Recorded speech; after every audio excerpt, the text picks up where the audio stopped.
Hi students. Hello everyone. Chapter 7 P વિભાગના તત્વો હમણાં જ શરૂ થયું છે ને. પી વિભાગના તત્વોમાં આપણે 2 લેક્ચર લેવાઈ ગયા છે. કેટલા લેક્ચર લેવાઈ ગયા છે? 2. ફર્સ્ટ લેક્ચરમાં તમને પી વિભાગના તત્વોમાં આપણે કયો સમૂહ શરૂ કર્યો હતો? સમૂહ નંબર 15.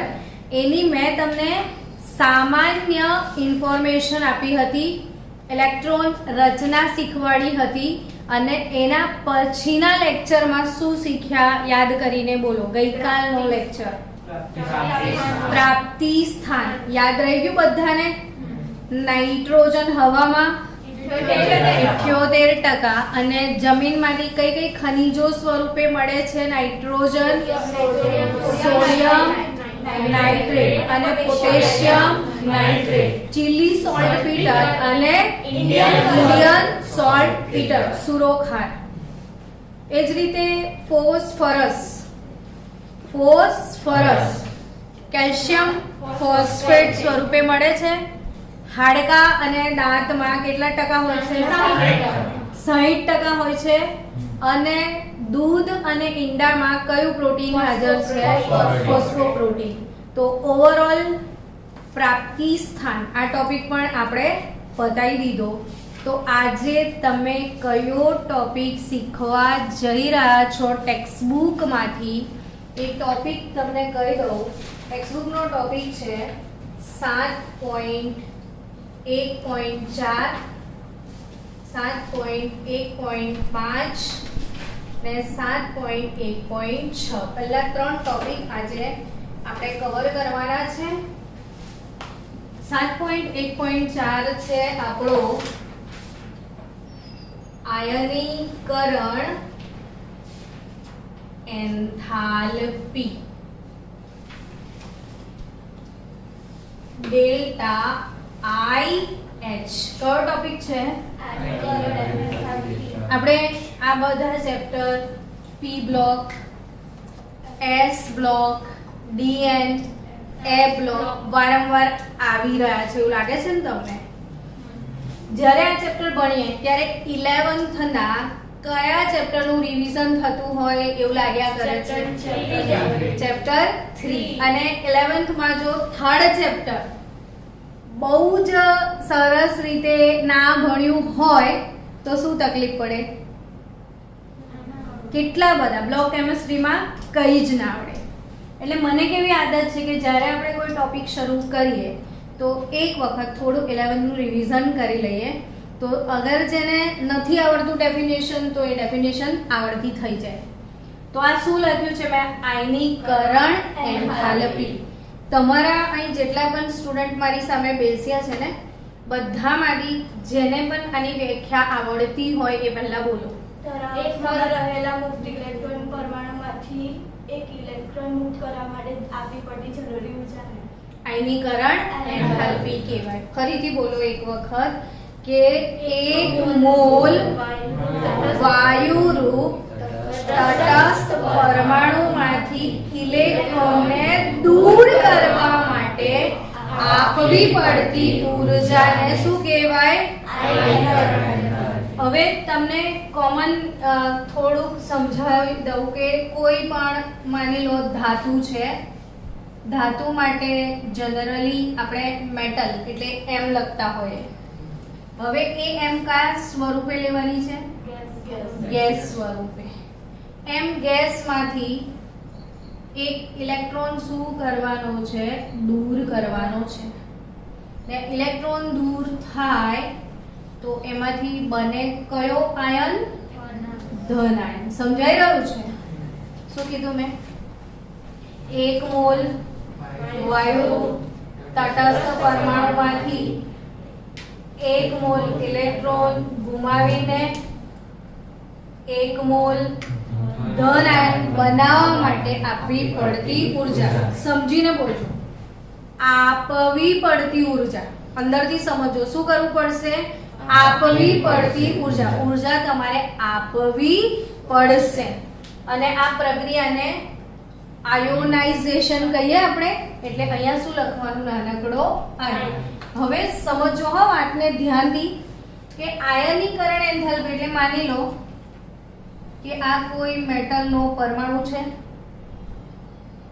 વચ્ચે શું હોય એમ કહો? ન્યુક્લિયસમાં શું હોય? પ્રોટોન હોય. પ્રોટોન પર કયો વીજભાર હોય? એટલે કેન્દ્ર ધન વીજભારિત હોય. કક્ષામાં શું હોય? ઇલેક્ટ્રોન. ધન વીજભારિત પ્રોટોન અને ઇલેક્ટ્રોન વચ્ચે કશું હોય? શું કશું? આકર્ષણ. આ આકર્ષણ બળને કયા પ્રકારનું આકર્ષણ બળ કહેવાય? આંતરાણ્વીય કોને કહેવાય ખબર છે? એક અણુ ને બીજો અણુ એની અંદર હોય એ આંતરાણ્વીય. આ કયું આકર્ષણ બળ કહેવાય? કોણ કહે છે આખી ક્લાસમાં? આ આકર્ષણ બળ કયું બેટા? વિદ્યુતીય આકર્ષણ બળ. કોણ બોલ્યું? ડિંગો. યસ ડિંગા. જો આ વીજભાર છે, કયો વીજભાર છે? ધન વીજભાર. આ કયો વીજભાર છે? ઋણ વીજભાર. જો બળ તો ઘણા પ્રકારના હોય, જેમ કે બળ તમારા પેરેન્ટ્સ તમારા પણ લગાવતા હશે ને. તમારા પેરેન્ટ તમને ફોર્સ અપ્લાય કરે તો એ કયા પ્રકારનો ફોર્સ છે? કોણ કહેશે? તો કે અનએક્સપ્લેનેબલ છે. એ ફોર્સ કેવો છે? અનએક્સપ્લેનેબલ. હું તમને ફોર્સ કરું કે કાલે ટેસ્ટ આપવો પડશે એટલે આપવો જ પડશે. એ ફોર્સ બી કેવો છે? અનએક્સપ્લેનેબલ. જે અનએક્સપ્લેનેબલ હોય એને તો આપણે વાંડરવાલ ફોર્સ કહી દઈએ છીએ. પણ બળ ઘણા બધા પ્રકારના છે. એમાં મેં ખાલી આટલો જ ક્વેશ્ચન પૂછ્યો ફોર યોર જનરલ નોલેજ. ભણવું એટલું જ જરૂરી નથી, જ્ઞાન તો હોવું જોઈએ. બાળકો, આ ધન વીજભાર અને આ કયો વીજભાર? ઋણ વીજભાર. ધન અને ઋણ વીજભાર જ્યારે વીજભારો વચ્ચે, સાંભળજો શબ્દ, વીજભારો વચ્ચે જે આકર્ષણ બળ અથવા અપાકર્ષણ બળ પ્રવર્તે એને કુલોમ્બિક આકર્ષણ બળ કહેવાય. શું કહેવાય? કુલોમ્બિક બળ કહેવાય. કયું બળ? અને તમારે ફિઝિક્સમાં આવતું હશે નાભિકીય બળ, કુલોમ્બિક બળ, ઘણી બધી પ્રકારના બળ હોય. એમાંનું આ કયું બળ છે? કુલોમ્બિક આકર્ષણ બળ. હવે સમજો વાતને કે આ બંને વચ્ચે શું છે? આકર્ષણ બળ. તો ઇલેક્ટ્રોન સહેલાઈથી નીકળશે નહીં. તો એને નીકાળવા માટે શું કરવું પડે? મહેનત વધારે કરવી પડશે. એટલે કે ઊર્જા તમારે આપવી પડે. તો આ પ્રક્રિયા કેવી? ઉષ્મા શોષક કે ઉષ્મા ક્ષેપક? એનો જવાબ આપો. ઉષ્મા શોષક. તો વાક્ય ગોલ્ડન છે, યાદ રાખજો. આયનીકરણ હંમેશા ઉષ્મા શોષક હોય છે. ડન. આયનીકરણ કેવું હોય? હંમેશા ઉષ્મા શોષક હશે. ક્લિયર? તો આ સમૂહના જે તત્વો છે, કયા સમૂહના? 15મા સમૂહના તત્વો માટે આયનીકરણ એન્થાલ્પીની વાત તમને સમજાવી દઉં તો યાદ રાખવાનું છે એક ગોલ્ડન સેન્ટેન્સ. આવું હું દોરું છું એનો મતલબ શું? યાદ રાખજો. આયનીકરણ એન્થાલ્પી. આયનીકરણ એન્થાલ્પી એક જ આવર્તમાં ડાબેથી કઈ તરફ જાઓ? જમણી તરફ. તો શું થાય? વધે. કારણ આપો.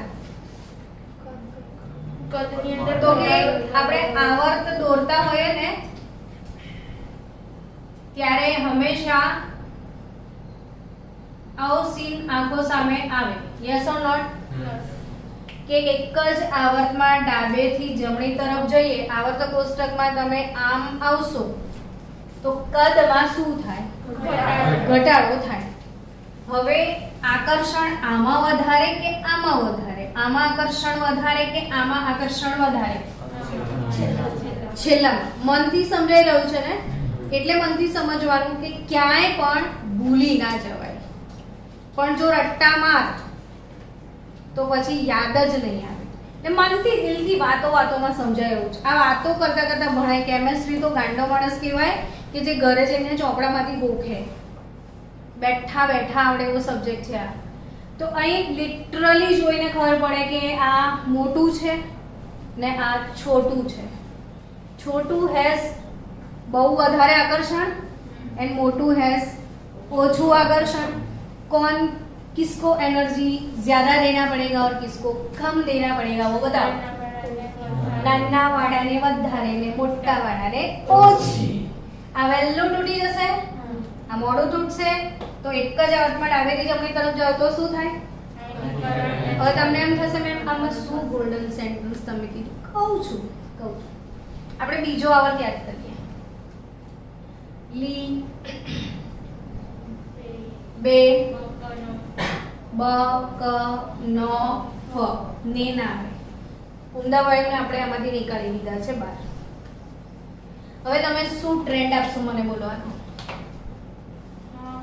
બોરોન કરતા બેરિલિયમની વધારે છે અને ઓક્સિજન કરતા નાઇટ્રોજનની એનીકરણ નીટ આપવાની છે, જેઈ આપવાની છે. મેં અહીંયા અપવાદ ભણાવ્યો એવું કેટલા લોકોને યાદ આવે? છોકરી બોલી અપવાદ યાદ બોલો. અસલ કયો અપવાદમાં આવે? બેબોનો અપવાદ. મેં આવું શીખાયેલું? ભૂલી ના જતા, મેં એટલે રિવિઝન કરાવી લીધું. કયો અપવાદ? બેબોનો. બેરિલિયમ અને બોરોન. હવે લિટરલી આપણે શું વાત કરી? ડાબેથી જમણી તરફ જાઓ તો આયનીકરણ એન્થાલ્પી વધે. અપવાદ કોનો? બેબોનો. એટલે બેરિલિયમ અને બોરોનમાં આવું છે. ડન. એવું જ સેમ ક્યાં હતું? નો. નાઇટ્રોજન અને ઓક્સિજનમાં. જો નાઇટ્રોજન બોક્સની અંદર આવી ગયો ને બેરિલિયમ બોક્સની અંદર આવી ગયો. નીટ વાળા લોકો ફાઇનલી એને પોટલી વાળીને મૂકી દેજો, ભૂલવાનું નથી. હવે બીજી વાત તરફ જઈએ આપણે. કાર્બન કયા સમૂહમાં આવે? 14મા સમૂહમાં. ઓક્સિજન 16 અને આપણો નાઇટ્રોજન આપણે તો એ જ સમૂહ ભણી રહ્યા છીએ. કયો સમૂહ છે આ? તો 15મા સમૂહની આયનીકરણ એન્થાલ્પી વિશે ગોલ્ડન વાક્ય શું છે કે 14મા કરતા તો વધારે છે પણ 16મા કરતા પણ વધારે છે. સમજન પલી કે ના પલી? બોલો તો. પલી. સમય આપવાનો છે આપણે એને, ભૂલી ના જઈએ, રિવિઝન થઈ જાય. તો બેબોનો અપવાદ થઈ ગયું રિવિઝન. 15મા સમૂહની શું ખાસિયત છે? બાજુવાળા બંને કરતા વધારે. આ બાજુવાળાથી તો વધારે જ છે, આ બાજુવાળાથી પણ વધારે છે. તો આ આખા સમૂહને લાગુ પડશે. હવે 15મો સમૂહ નાના ફાટેકર ऐश्वर्या राय सब भिखारी इन मॉस्कोविया. डन. પણ 16મા સમૂહની પોએમ બોલો. બરાબર. મારા બે ગોલ્ડન વાક્યો યાદ રાખજો. Nitrogen greater than phosphorus, oxygen એમ phosphorus greater than sulphur. Clear? એટલે પરીક્ષામાં ભૂલાશે નહીં ને. હવે કાશી ગયે શંકર પ્રભુ. તો સિલિકોન કરતા ફોસ્ફરસ ની વધારે અને અહીંયા સલ્ફર કરતા પણ કોની વધારે? ફોસ્ફરસ ની આયનીકરણ એન્થાલ્પી વધારે છે. હવે મારું વાક્ય ઉપર લખાઈ જશે અને એનું વિવરણ આપણે કરીએ છીએ કે સમૂહ 15 ની આયનીકરણ એન્થાલ્પી વધુ હોય છે.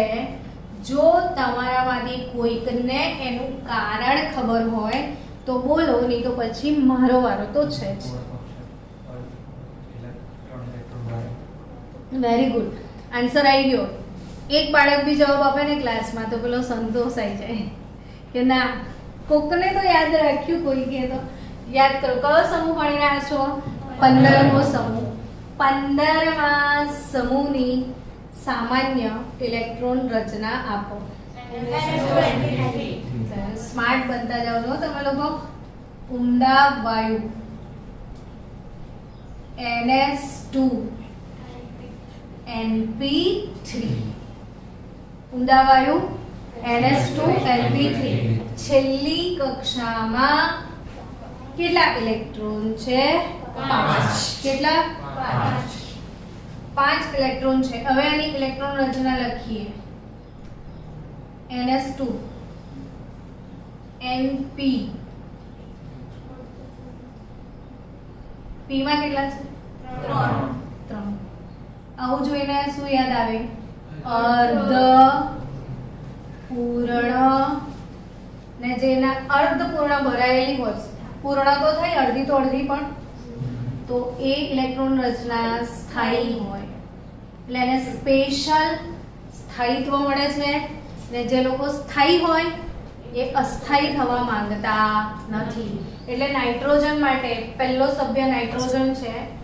એ નાઇટ્રોજન એક ઇલેક્ટ્રોન મેળવીને N- પણ બનાવવા રેડી નથી. સમજી ગયા? N- તો અસ્થાયી છે એટલે એને ગુમાવવાનું, મેળવવાની બહુ ઈચ્છા થતી નથી. હવે માની લો કે એ ગુમાવે છે. કારણ ખબર પડે કે આ લોકોની કેમ વધારે છે? અર્ધપૂર્ણ સ્થાયી રચના છે. હવે મને સમજાવજો, ધારો કે ગુમાવવાની ઈચ્છા છે તો પહેલા S જશે કે P જશે? P જશે ને પહેલા. હવે P જાય, ધારો કે P જાય, P માંથી ઇલેક્ટ્રોન જાય તો કેટલા જાય? 3 જાય ને? એક સાથે તો ના જાય ને, પહેલા એક જ જાય. તો પહેલો એક જાય તો એને પ્રથમ આયનીકરણ એન્થાલ્પી કહેવાય. પછી બીજો જાય, જેમ કે બિસ્મથ છે તો બિસ્મથ એક ઇલેક્ટ્રોન ગુમાવે તો શું બને? Bismuth plus. अब बिस्मुथ प्लस दूसरा इलेक्ट्रॉन घुमाता है तो क्या बनता है? बिस्मुथ 2. और बिस्मुथ 2 तीसरा घुमाता है तो क्या बनता है? बिस्मथ 3. समझ में आया? પહેલો ઘુમાવે ત્યારે જે ઉર્જા આપી પડે એને કહેવાય ડેલ્ટા IH1. બીજા માટે ને ત્રીજા માટે now let me explain which one is highest.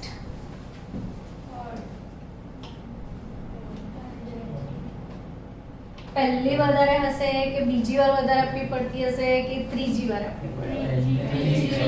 કેમ સમજાવો?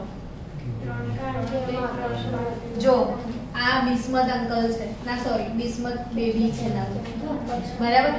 હવે એક ગુમાવે છે ને તો સાઈઝમાં શું થાય? નાનું થાય. ફરી ગુમાવે તો સાઈઝમાં નાનું થાય. ફરી ગુમાવે તો સાઈઝમાં નાનું થઈ જાય. એટલે માની લો આ bismuth plus 2 bismuth plus 3. Clear concept? જેમ જેમ ઇલેક્ટ્રોન ગુમાવે તેમ તેમ ધન વીજભાર વધે. શું વધે? ધન વીજભાર વધે. અને ધન વીજભાર જેમ જેમ વધે તેમ તેમ કદ ઘટે. જેટલા ઇલેક્ટ્રોનો વધારે ગુમાવું ને એટલી મારી સાઈઝ કેવી થઈ જાય? નાની. હવે બીજું એક ગોલ્ડન વાક્ય આપું છું અને આ ચેપ્ટરમાં વારંવાર આપીશ એટલે 25-30 વાર આપીશ તો પ્રિપેર થઈ જશે. એક ગોલ્ડન સેન્ટેન્સ. જેટલો વીજભાર વધારે એટલું કદ જોર સે બોલો. જેટલો વીજભાર વધે એટલું કદ નાનું થાય. એટલે એનું જે સંયોજન હોય એનો સ્વભાવ સહસંયોજક બને. કન્સેપ્ટ ક્લિયર કરો બધા ફરીથી એકવાર. જેટલો ધન વીજભાર વધે એટલું કદ ઘટે તો એના સંયોજનનો સહસંયોજક સ્વભાવ વધે. આઈ મીન ટુ સે તમારી પાસે પિન્ટુભાઈનો O3 છે અને પિન્ટુભાઈનો O5 છે. આ બે ઓક્સાઇડ છે. સપોર્ટ કરો કે હા હું કહું છું તો હશે જ ને. બીવો છો કેમ?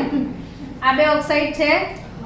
હવે પરીક્ષામાં એમ પ્રશ્ન પૂછાય કે બે માંથી કોનામાં સહસંયોજક લક્ષણ વધારે છે? ગુજકેટ આવા ક્વેશ્ચન્સ આવશે. કોણ વધારે એસિડિક છે, કોણ બેઝિક છે, કોણ ઉભયગુણી છે, કોણ આયોનિક છે, કોણ સહસંયોજક છે. આવા બધા ક્વેશ્ચન્સ આમાંથી આવે. પહેલી વાત તમને શીખવાડું કે આ ફોસ્ફરસ છે ને તો ધાતુ કે અધાતુ ને અધાતુનો ઓક્સાઇડ એસિડિક હોય. હરી ગોલ્ડન સેન્ટેન્સ અધાતુ નો ઓક્સાઇડ એસિડિક. દૂરથી બી ખબર પડી કે પાર્ટી એસિડિક છે. Yes or not? કેવી રીતે જજ કરવાનું છે? અધાતુ નો ઓક્સાઇડ એસિડિક. પાર્ટી એસિડિક છે. બંને ઓક્સાઇડ કેવા? એસિડિક. હવે ક્વેશ્ચન ટ્વિસ્ટ થાય છે. which is more acidic? બે માંથી વધારે એસિડિક કોણ એ કમ્પેર કરવી પડશે. તો એ વખતે ઓક્સિડેશન આંક જોવાનો. શું દેખવાનું? આમાં ફોસ્ફરસનો આંક 3 છે ને આમાં આનો 5 છે. શું ગોલ્ડન સેન્ટેન્સ બીજું શીખવાડ્યું? ઓક્સિડેશન આંક સોરી બોલો તમે. મેં શું શીખવાડ્યું? આંક વધે તો એસિડિકતા વધે. કોઈ જગ્યાએ કંઈક બાળ્યું છે ને બહાર તો મને કેમ અજીબ લાગે છે. ચાલશે. ચલો આ શું કીધું મેં? ઓક્સિડેશન આંક વધે તો શું થાય? એસિડિકતા વધે. તો P2O3 ને P2O5 માં વધારે એસિડિક કોણ? P2O5. Concept clear? ત્રીજી વાત, બંનેમાંથી સહસંયોજક લક્ષણ કોનામાં વધારે? P2O5. હમણાં જ તો શીખાયેલું મેં. શું? નાનું એટલે સહસંયોજક ને મોટું એટલે આયોનિક. આટલી કેટલી સિમ્પલ વાત છે. આજે દિવસમાં 10 વાર બોલવાનું. નાનું એટલે ને મોટું એટલે આ નાનું છે કે મોટું? બેમાં નાનું કોણ? તો નાનું હોય એટલે સ્વભાવ સહસંયોજક અને બીજો સ્વભાવ એસિડિક. Concept clear?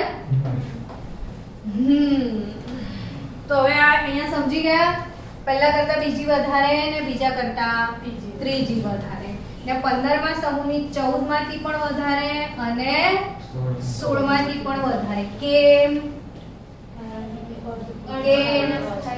કારણ કે અર્ધપૂર્ણ સ્થાયી ઇલેક્ટ્રોન રચના ધરાવે છે. હવે આવે છે ભૌતિક ગુણધર્મો. કયો ટોપિક નેક્સ્ટ? ભૌતિક ગુણધર્મો. સમૂહ 15. કયો સમૂહ? 15. એના કયા ગુણધર્મો? ભૌતિક. કોને કહેવાય ભૌતિક ગુણધર્મો? તો કે એ વાયુ છે, ઘન છે, પ્રવાહી છે, ધાતુ છે, અધાતુ છે. આ બધા ગુણધર્મોને શું કહેવાય? ભૌતિક ગુણધર્મો. ચલો કેટલી મજા આવશે. પાછો 15મો સમૂહ લખવાનો આપણે. તમે કવિતા બોલો. નાના પાટેકર ऐश्वर्या सब भिखारी in Moscow. Done. नाइट्रोजन अधातु, ફોસ્ફરસ અધાતુ. આ બંને કોણ બંને?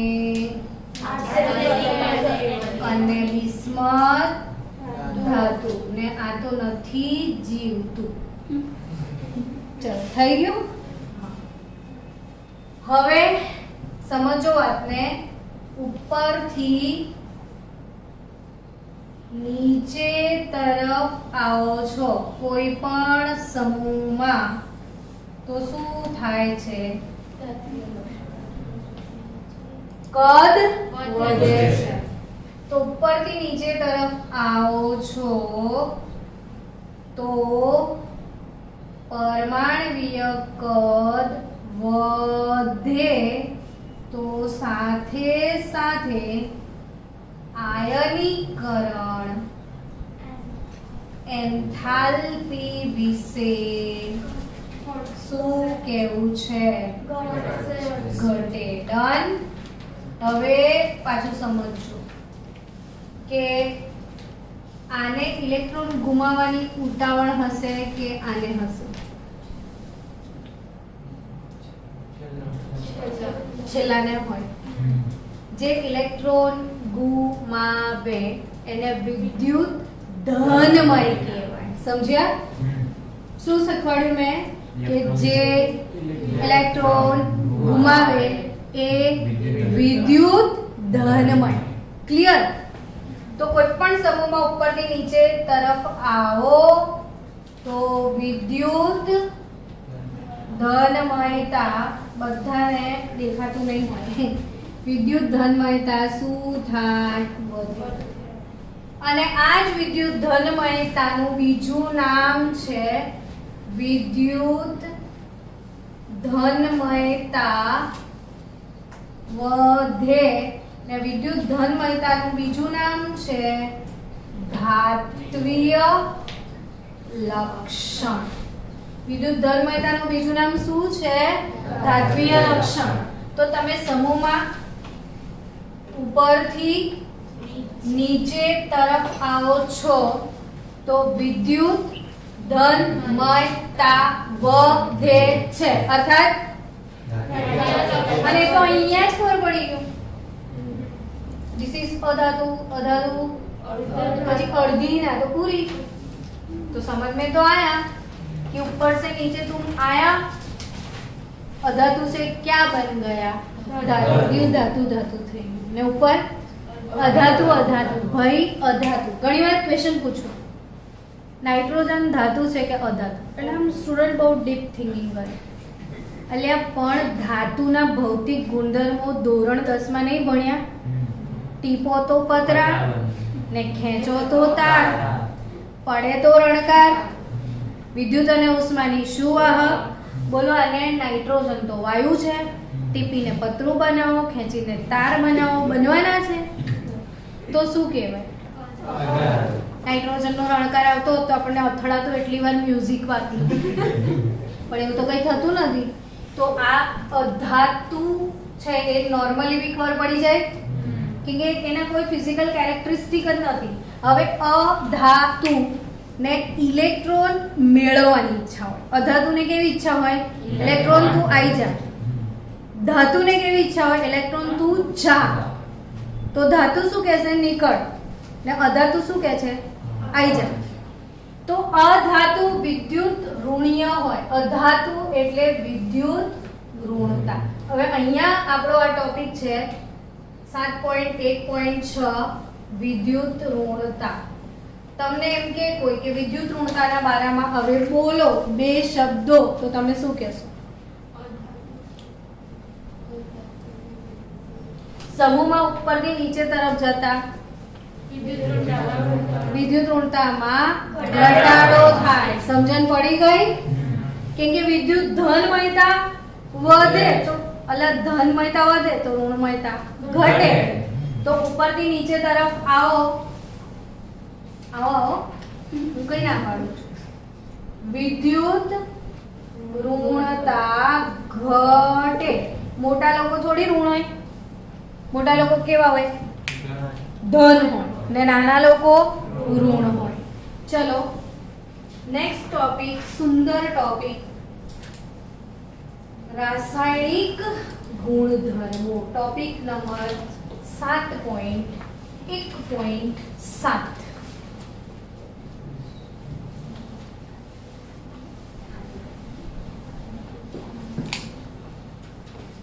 કયો ટોપિક? 7.1.7 રાસાયણિક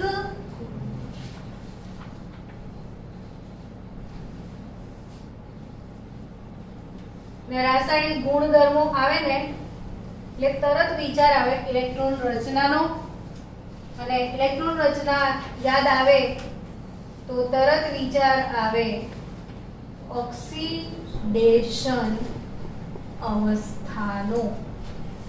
શેનો વિચાર આવે? ઓક્સિડેશન અવસ્થા. ચલો અહીંથી ફરીથી પેલું આપણું હાથ, ये 2.5 किलो का हाथ है. શું ગોલ્ડન સેન્ટેન્સ? ઓક્સિડેશન અવસ્થાઓ ભૂલ્યા વગર યાદ રાખજો. કેવું વાક્ય કીધું? ભૂલ્યા વગર યાદ રાખજો, ભૂલના મત. બદામ ખાના. પાર્થ, બદામ ખાવાથી શું થાય? બદામ ખલાસ થઈ જાય. યાદ છે ને? ઓક્સિડેશન અવસ્થાઓ ભણીએ. સમૂહ કયો? 15. સામાન્ય ઇલેક્ટ્રોન રચના બોલો. લાગે છે ને હવે તમે મારી ક્લાસના સ્ટુડન્ટ હોય એવું? મન તો લાગે છે, તમારું ખબર નહીં. NS2 NP3 આવડી ગઈ ને ઇલેક્ટ્રોન રચના પાક્કી? ટેસ્ટ લઉં ને? ખાલી સામાન્ય જ આવડે છે કે પછી અંદર બી કશું આવડે છે? આવડે છે. ઓકે, ક્યારેક ક્યારેક ટેસ્ટ લઈશું. ઉમદા વાયુ NS2 NP3. આ છેલ્લી કક્ષાને લોકો શું કહે છે ખબર છે તમને? બાહ્યતમ કક્ષા. છેલ્લી કક્ષાનું નામ શું રાખ્યું છે? બાહ્યતમ કક્ષા. એને સંયોજકતા કક્ષક કહેશો તો ખોટું નહીં લાગે. ડન. હવે આ જે બાહ્યતમ કક્ષા છે એમાં ઓક્સિડેશન અવસ્થા કોને કહેવાય? કહો ચલો. ઓક્સિડેશન અવસ્થા એટલે શું?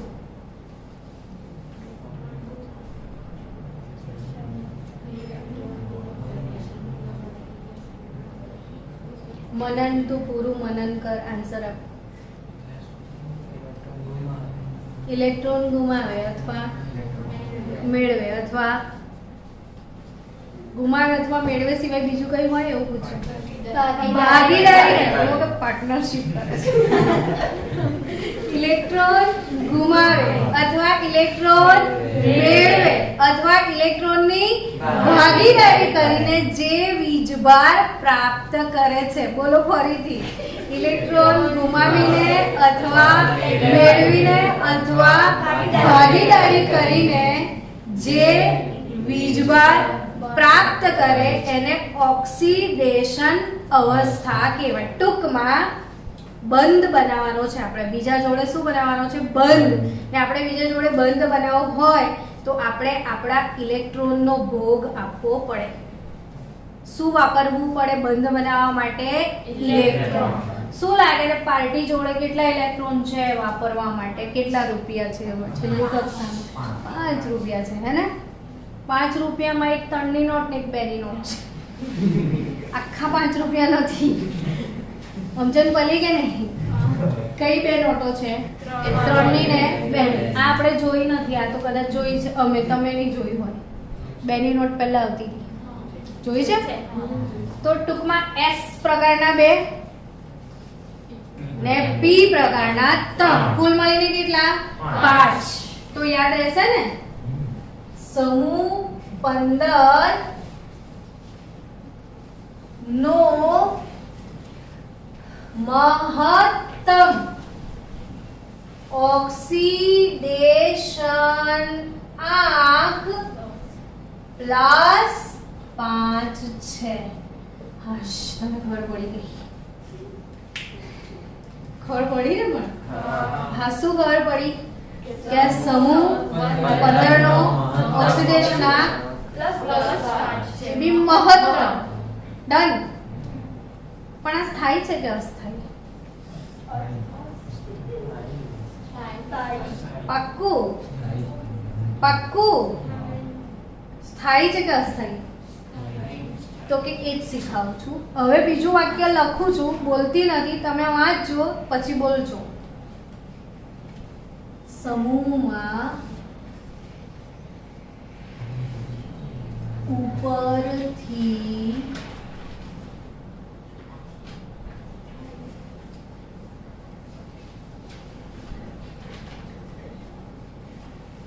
અને મેં એવું કીધું હતું બેટા કે તું વાંચજે, બાજુવાળા જોડે વાતો કરજે, એવું મેં કોઈ જ ઇન્સ્ટ્રક્શન નથી આપી. કેમ આપણને ચોંટવાનું મન થાય છે? તો અહીંયા આ શું લખે છે મેં? સમૂહમાં +5 ની સ્થાયીતા ઘટે. દરેક સમૂહમાં આવું થશે. હા, દરેકમાં ઉપરથી નીચે તરફ જતા મહત્તમ ઓક્સિડેશન આંકની સ્થાયીતા ઘટે. દરેક સમૂહમાં એટલે પી વિભાગમાં. હા, યાદ રાખો મારું ગોલ્ડન સેન્ટેન્સ શું છે? પી વિભાગમાં ડી ને એફ માં પાછું ઊંધું થશે. ડી વિભાગમાં કેવું? ડી વિભાગમાં કેવું? ઉપરથી નીચે તરફ જાઓ તો મહત્તમ વાળાની સ્થાયીતા વધે. પી વિભાગમાં ઊંધું છે. શું? ઉપરથી નીચે તરફ આવો તો મહત્તમ ઓક્સિડેશન આંકની સ્થાયીતા ઘટે. અને +3 ની સ્થાયીતા વધે. એટલે તમને પ્રશ્ન થવો જોઈએ તમે +3 કઈ રીતે કીધું, હે ને? તમને થવો જોઈએ પણ તમને થયો? કર દો એ પ્રશ્ન. યાદ રાખજો, દરેક સમૂહમાં 2 જ ઘટી જશે. કેટલા ઘટી જશે? 2. હવે કેમ? તો એનું કારણ નિષ્ક્રિય યુગ્મ અસર. એટલે આપણે બધા બાળકો નિષ્ક્રિય યુગ્મ અસર પણ સમજો. નિષ્ક્રિય એટલે નિષ્ક્રિય, યુગ્મ એટલે જોડી, એની કઈક અસર હશે. તમને એવું લાગે આમાં જોડી કોનામાં છે? હા, તો આ પાર્ટી કેવી થઈ જશે? નિષ્ક્રિય. કઈ પાર્ટી નિષ્ક્રિય થશે? કઈ પાર્ટી નિષ્ક્રિય થશે? ઉપરથી નીચે તરફ જતા. બરાબર.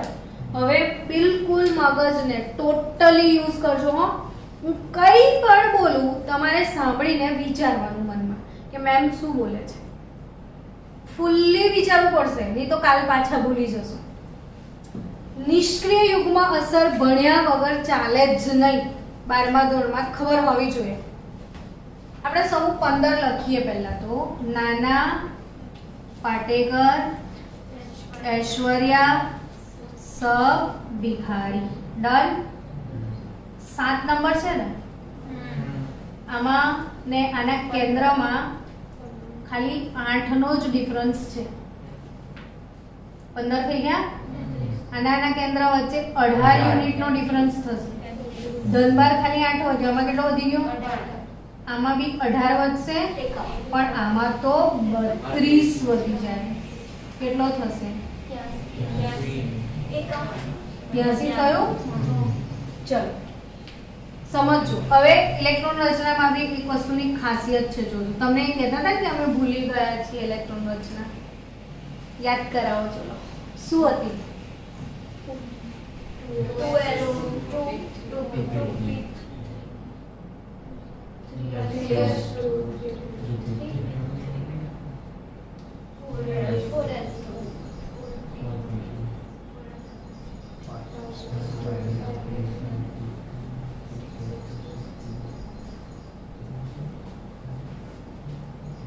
આમાં 3D 0 સ્વરૂપે હશે નહીં? ડી તો હશે ને? ખાલી છે પણ ડી હશે ને? કેમ કે આ 3જા નંબરની કક્ષક છે ને. પણ આપણે વાંધો નહીં, નથી લખતા. ચાલો, તમને બીક લાગે છે. આમાં આમાં ને આમાં 4f14 અને તમે એવું કહી શકો ને કે આમાં ડી નથી, આમાં શું નથી? ડી નથી. આમાં ડી છે પણ ઇલેક્ટ્રોન નથી. આમાં ડી છે, આમાં ડી છે, આમાં ડી અને એફ બંને છે. સમજાયું? એટલે ઉપરથી નીચે તરફ જતા ડી ને એફ કક્ષકો ઉમેરાઈ. Yes or not? હા કે ના? જાગો છો? આ ચેપ્ટરમાં ઊંઘી ગયા તો ગયા સીधा स्मशान. એટલે गुजरने का नहीं, सोने का नहीं, क्या करने का?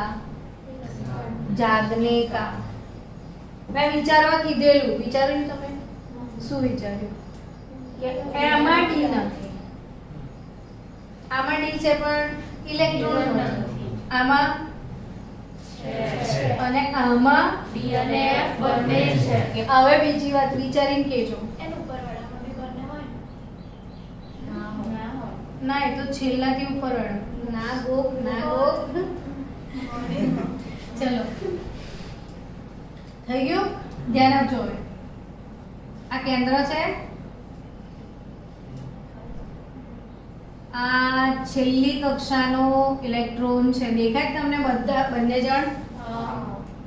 આને બી ક્લિયર કટ દેખાતો હશે નહીં? આ પણ વચ્ચે જો લફડું આવે તો બહુ બધા લોકો આવી જાય તો હે શું બિચારા ચશ્મા પહેરે તોય ના દેખાય નહીં?